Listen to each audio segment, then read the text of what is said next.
Hello दोस्तों, आप सभी का स्वागत है हमारे YouTube channel M Khan classes में।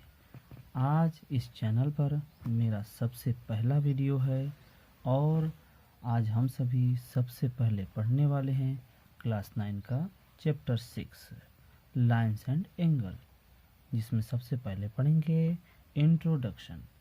देखिए, सबसे पहले इसमें इंट्रोडक्शन पढ़ना ज़रूरी है क्योंकि हमारे आने वाले चैप्टर्स में भी और इस चैप्टर्स में भी इसकी ज़रूरत पड़ेगी। इसकी वजह से सबसे पहले पढ़ना है इंट्रोडक्शन। तो चलिए शुरू करते हैं, जिसमें सबसे पहले हमारा आता है लाइंस। तो लाइंस वो होती है जिसकी कोई हम लोग चौड़ाई माप नहीं सकते, उसकी सिर्फ लंबाई हम माप सकते हैं, तो उसे हम लोग लाइंस बोलते हैं। एक सीधी रेखा होती है जिसे हम लोग लाइन बोलते हैं। और लाइंस के बाद आता है इंटरसेक्टिंग लाइन। इंटरसेक्टिंग लाइन वो होती हैं जो एक दूसरे को कहीं भी कट करती हैं, एक दूसरे को काटती हैं। जो एक दूसरे को दो लाइन एक आपस में काटती हैं उसे हम लोग इंटरसेक्टिंग लाइन कहते हैं। उसके बाद नेक्स्ट आता है पैरेलल लाइन।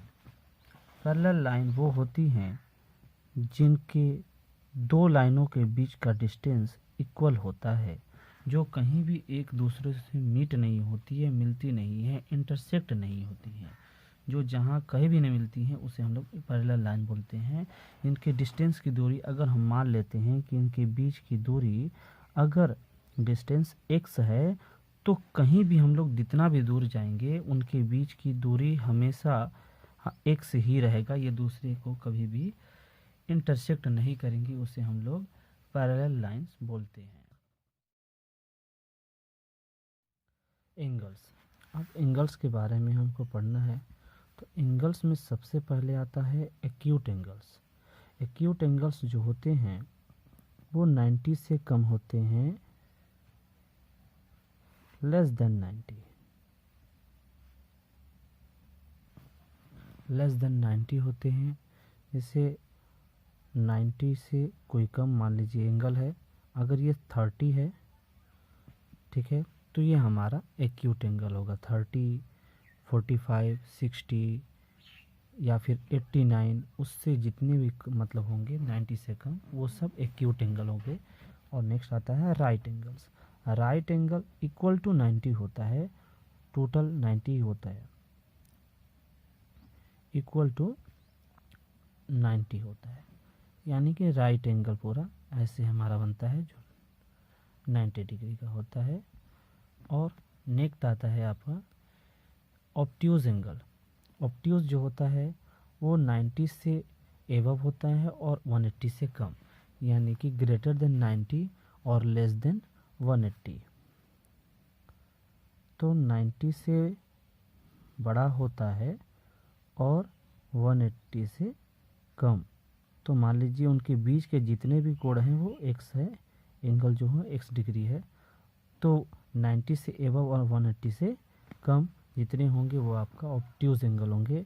मान लीजिए ये कोई एंगल है और ये 90 से एबव है, मान लीजिए ये 120 है, तो ये हमारा ऑब्ट्यूज एंगल होगा। 120, 160, 170, 100, 130, 150 etc।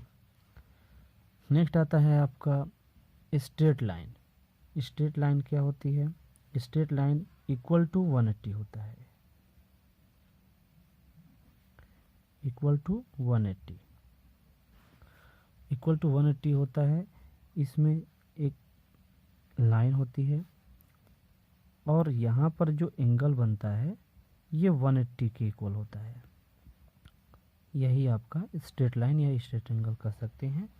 और नेक्स्ट आता है आपका रिफ्लेक्स एंगल। रिफ्लेक्स एंगल जो ग्रेटर देन 180 होता है और लेस देन 360, और ग्रेटर देन 180 यानी कि 180 से बड़ा और 360 से कम। रिफ्लेक्स एंगल हम लोगों को आसानी तरीक़े से निकाल सकते हैं। जैसे कोई एंगल है ऐसा, अब इसे देखने से हमको लगेगा कि ये हमारा एक्यूट एंगल है, इसके अंदर मान लीजिए एक्स को एंगल है, कोई भी हमको पता चलेगा, लेकिन ये एक्यूट एंगल है, इसका बाहर का जो होता है ये सा, उसे हम लोग रिफ्लेक्स एंगल बोलते हैं। और हम जानते हैं कि एक पूरा सर्कल, एक पूरा एंगल 360 होता है। तो 360 में से जब इसके अंदर का वैल्यू जो पता रहेगा सब्ट्रैक्ट कर देंगे तो हमें पता चल जाएगा कि रिफ्लेक्स एंगल कितना होगा। तो रिफ्लेक्स एंगल हमको पता चल जाएगा। तो रिफ्लेक्स एंगल निकालने का ये आसान सा तरीका है हमारा, ये एंगल्स का हुआ। नेक्स्ट है कम्प्लीमेंट्री एंगल्स। कम्प्लीमेंट्री एंगल्स में दो एंगलों को ऐड करने पर 90 हो जाता है तो उसे हम लोग कम्प्लीमेंट्री एंगल्स बोलते हैं। जैसे मान लेते हैं कि पहला एंगल x और दूसरा y, दोनों को ऐड करेंगे तो 90 हो जाएगा, तो वो आपका कम्प्लीमेंट्री एंगल्स होता है। जैसे एक यहाँ पर ले लेते हैं, फिगर बना लेते हैं और मान लेते हैं कि यहाँ पर ये x है और ये y है। अगर x 30 है तो y 60 होगा। दोनों को ऐड करने पर हमारा 90 हो जाएगा, उसे हम लोग कम्प्लीमेंट्री एंगल्स बोलेंगे। जैसे 30 प्लस 60 दोनों ऐड करेंगे तो हमारा 90 हो जाएगा, तो इसे हम लोग बोलेंगे कम्प्लीमेंट्री एंगल। नेक्स्ट आता है हमारा सप्लीमेंट्री एंगल, जिसे हम लोग कहते हैं कि इसका पहला एंगल और दूसरा एंगल को ऐड जब करेंगे तो 180 हो जाएगा। कम्प्लीमेंट्री में होता था कि ऐड करने पर 90 होता है, लेकिन सप्लीमेंट्री में होता है x और y दोनों को ऐड करने पर 180 हो जाता है। इसे हम लोग सप्लीमेंट्री एंगल बोलेंगे।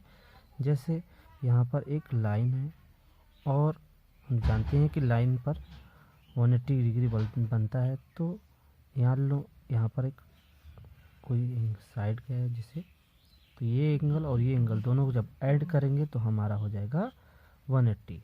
मान लेते हैं कि ये हमारा 70 है,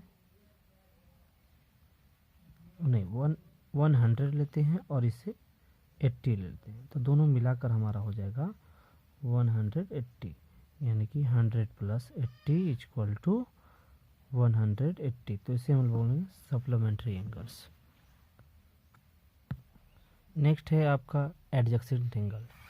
एडजेसेंट एंगल होते हैं जैसे किन्हीं दो कॉमन लाइनों के बीच में एक कॉमन लाइन होता है जिसे हम लोग एडजेसेंट एंगल बोलते हैं। जैसे एक फिगर बनाकर बताता हूँ।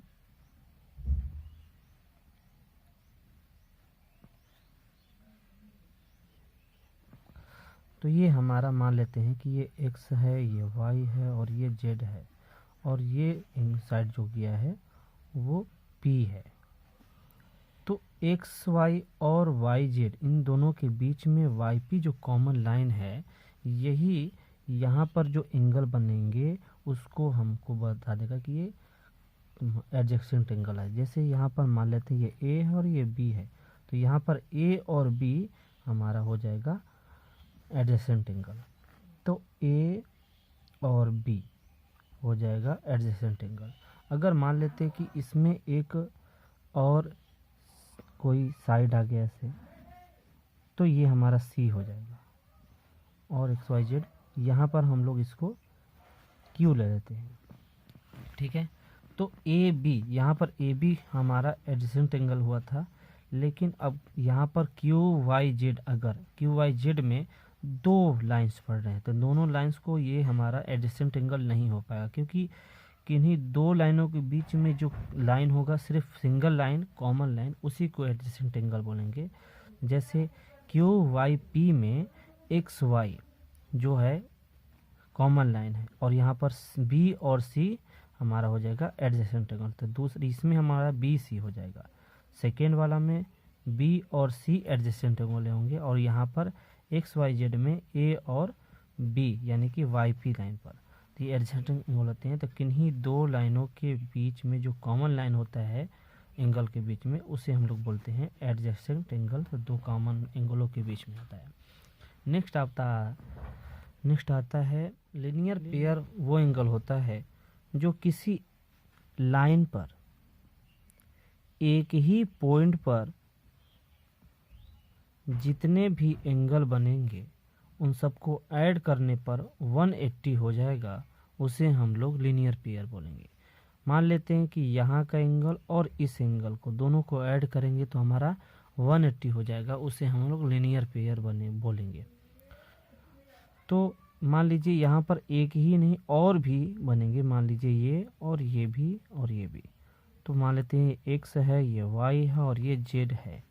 पॉइंट ओ पर सिर्फ कोई एक सिंगल पॉइंट पर एक लाइन पर अगर बनता है तो उसे हम लोग लीनियर पेयर बनते हैं। तो यहाँ पर एक्स को, वाई को और जेड को सबको जब ऐड करेंगे तो 180 हो जाएगा। तो इसका रीज़न होगा क्यों कि यहाँ पर लीनियर पेयर है, इसलिए हमारा 180 हो रहा है, तो इसे हम लोग बोलेंगे लीनियर पेयर।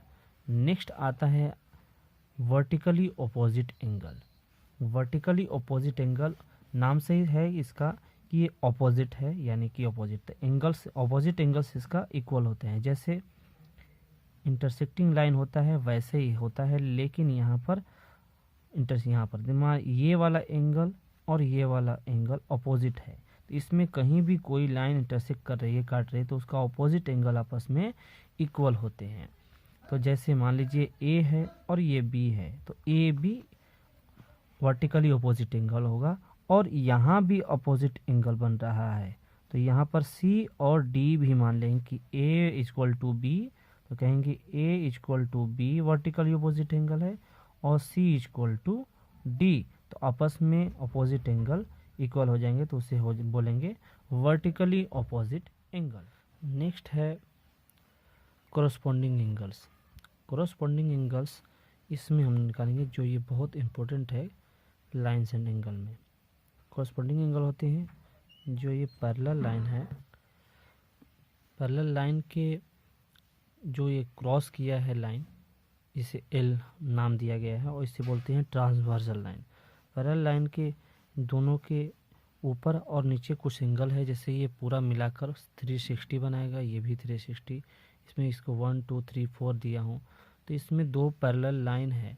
ट्रांसवर्सल लाइन का जो पहला एंगल 1 एंगल और 5 एंगल जो आमने सामने होगा उसे हम लोग बोलेंगे कोरस्पॉन्डिंग एंगल।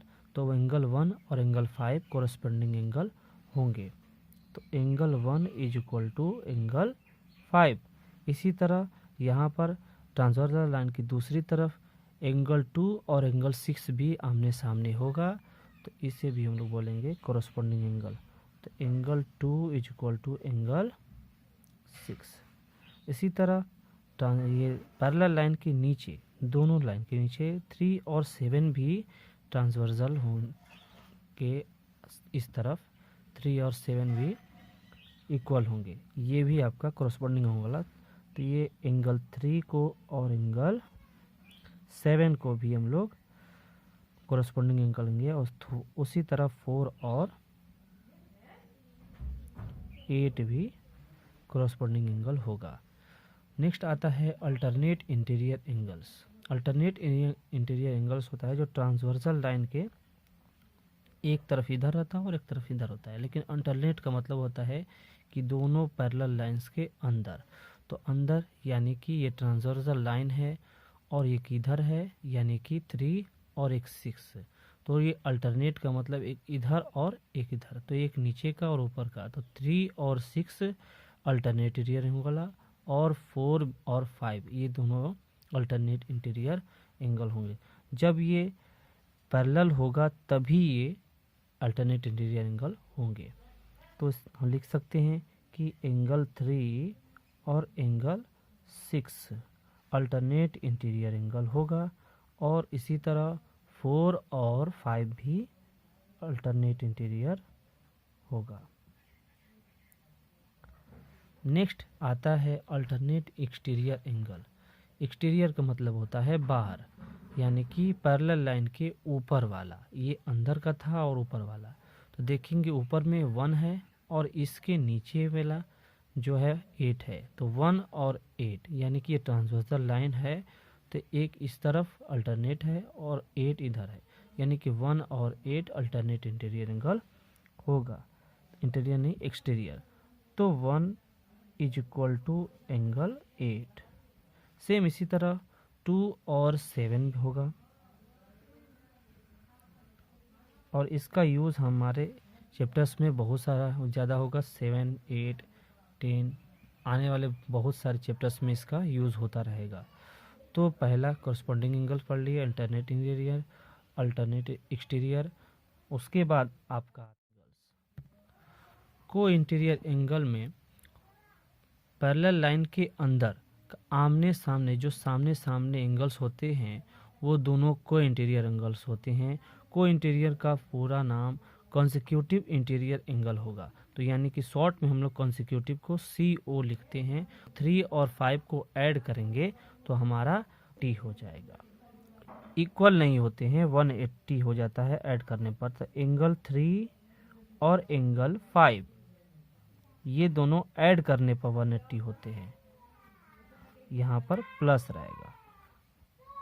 ठीक है, इक्वल नहीं होते हैं, ऐड होते हैं। इसी तरह 4 और 6 भी अल्टरनेट एंगल्स नहीं है, ये को इंटीरियर हैं। तो एंगल यहाँ पर 4 और 6 को ऐड कर देंगे तो ये भी आपका को इंटीरियर एंगल हो जाएगा, ये भी 180 हो जाएगा। तो कभी भी ट्रांसवर्सल लाइन दो पैरेलल बीच में जाएगा तो आमने सामने जो भी एंगल्स पड़ेंगे उसे हम लोग कह देंगे कि को इंटीरियर एंगल्स है, तो दोनों हो जाए। उसी तरह नेक्स्ट आता है को एक्सटीरियर एंगल्स।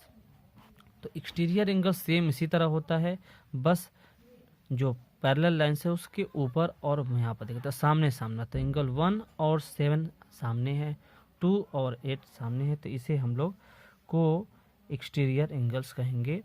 तो लिखेंगे angle 1 is equal to angle 7 180 और एंगल 2 प्लस एंगल 8 ये भी 180। भूल से प्लस आ जा रहा है, लेकिन प्लस यहाँ पर इक्वल आ जा रहा है, प्लस रहेगा, ऐड करने पर 180 होता है। तो ये आपका इंट्रोडक्शन कंप्लीट हो गया लाइन्स एंड एंगल का। उसके बाद हम लोग नेक्स्ट स्टार्ट करेंगे 6.1। ये वीडियो बड़ा हो गया, लेकिन आपको ये समझना बहुत ज़रूरी था, जिससे आने वाले सभी चैप्टर्स को में काम आएगा। तो ये आपका इम्पोर्टेंट है, सबसे इम्पोर्टेंट ये वाला। इस फिगर को पढ़ना समझना जरूरी है। तो जब भी आपकी ज़रूरत पड़ेगी तो इस फिगर को चाहे इस वीडियो को रीड देख लीजिएगा। और आपको अगर वीडियो पसंद आए तो प्लीज़ इस वीडियो को लाइक कीजिएगा, सब्सक्राइब कीजिएगा, और आने वाले नेक्स्ट वीडियो को देखने के लिए बेल आइकन को दबा दीजिएगा। ठीक है, मिलते हैं नेक्स्ट वीडियो में। बाय।